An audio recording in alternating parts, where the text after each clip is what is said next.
Shalom. I want to deal with rules of language. Okay.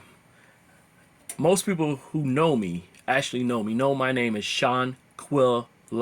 Shanquilla. And the fact that my name ends with an A, there are some people that would probably say that that name is supposed to be feminine. And by, I guess, the Mexican standards, as well as what here in America, that might be accurate.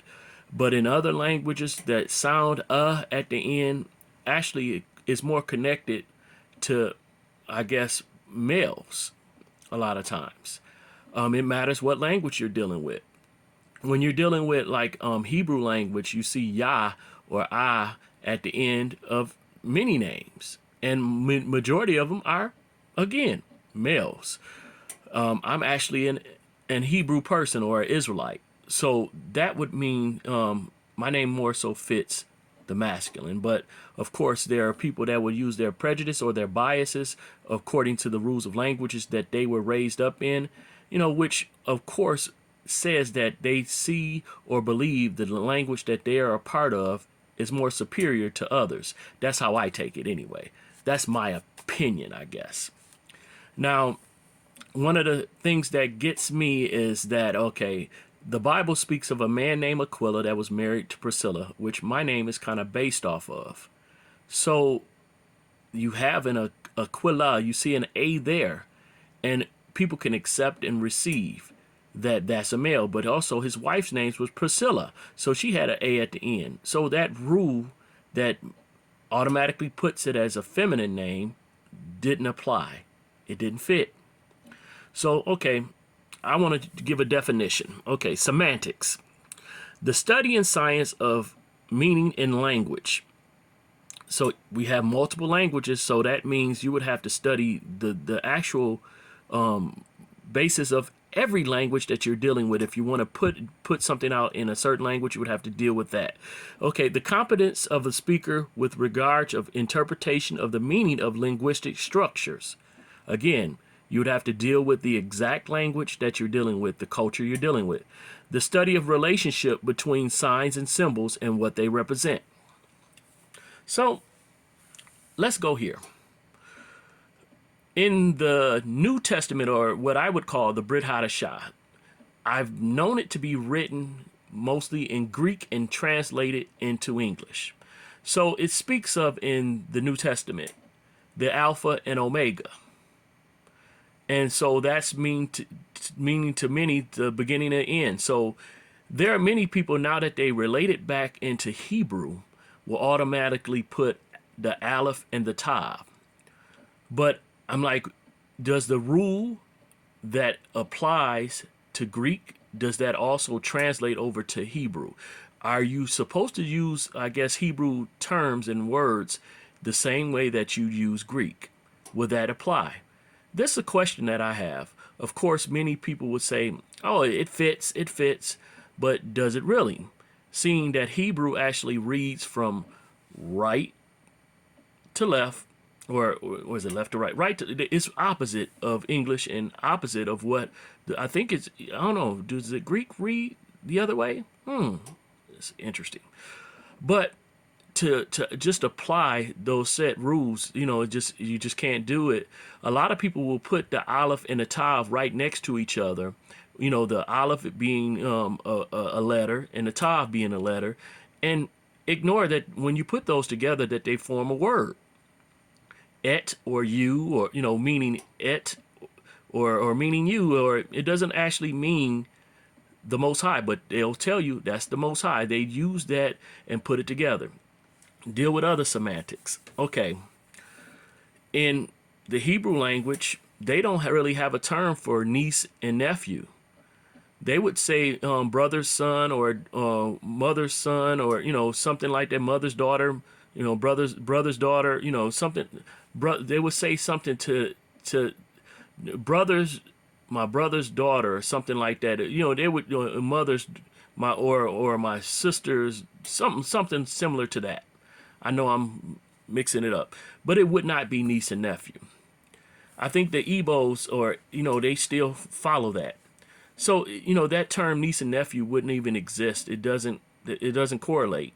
You know, that when you look at Yaqub, he would call Yitzhak his father, but he also would call Abraham his father. It wouldn't be grandfather. That doesn't correlate. That's not how they use that. Now, also, here's another thing dealing with semantics. The Messiah is called Messiah the Prince.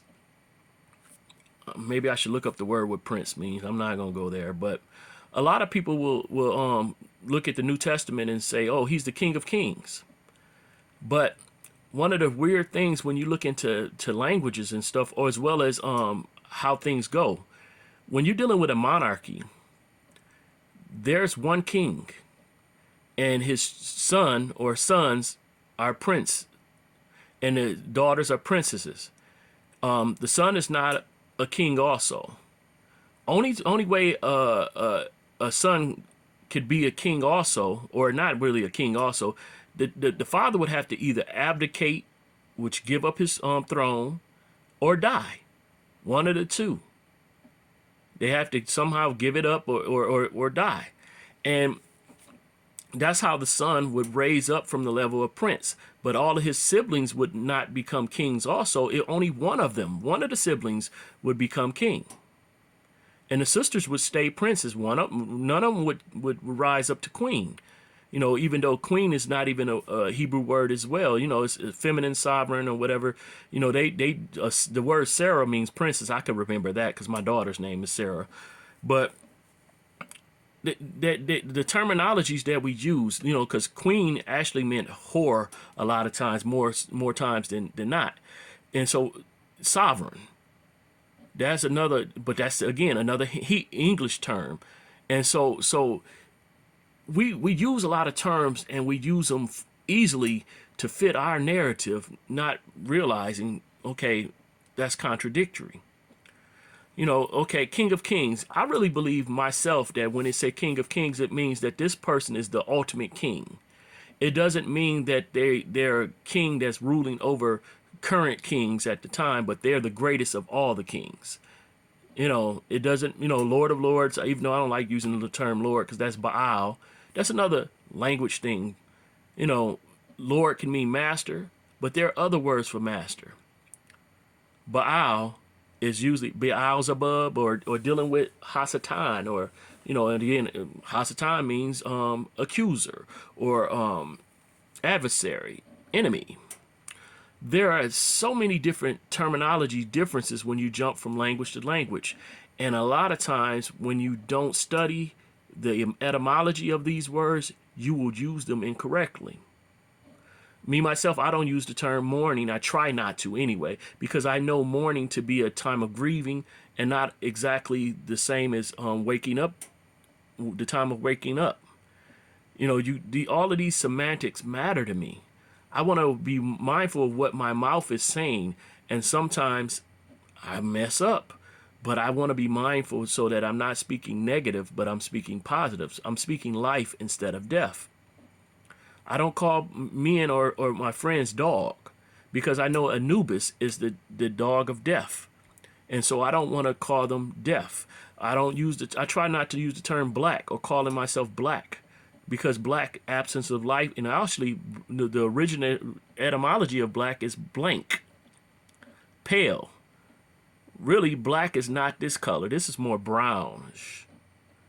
You know, even with the term niggas, you know, if you say it wrong, niggas, you know, same word, but niggas is royalty. The other one is a slander. So it all matters.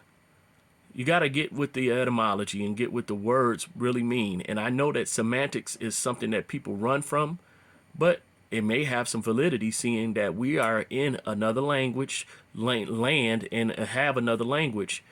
And if we keep using the rules of this language, even when we're using our original language and culture of Hebrew, these rules kind of make it as if these are more superior to what originated with us. And it's just a thought, something we should think on. All right. Hallelujah. Not hallelujah, but hallelujah. Hallelujah. Shalom.